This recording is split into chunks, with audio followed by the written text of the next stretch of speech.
আগের বারে অফিসের কাজের জন্য 6 মাসের মতো বাইরে চলে গিয়েছিলে, এবার যেন তা না হয়, যত তাড়াতাড়ি সম্ভব বাড়িতে চলে আসবে। মাধবী, তোমার সব কথা শুনলাম, এবার তাহলে আসি, না হলে ট্রেনের দেরি হয়ে যাবে যে। ঠিক আছে, এসো, ভালো ভালো যেও।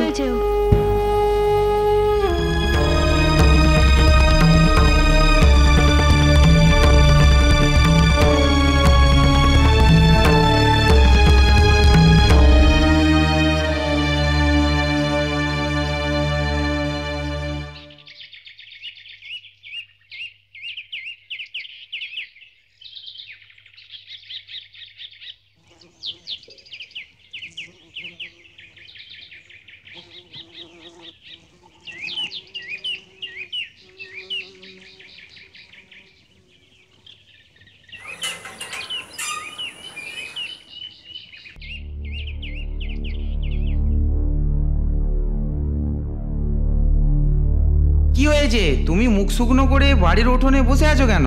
এই নাও, তোমার স্বামী ফের আজ চিঠি পাঠিয়েছে। দেখলে, তোমার চিঠি পেতেই না পেতেই আবার চিঠি লেখা পাঠিয়েছে। হ্যাঁ, তাই তো দেখছি। দেখো, তোমার মুখ শুকনো করে বসে থাকার কারণ হলো তোমার স্বামী বাড়ি ফিরে আসেনি।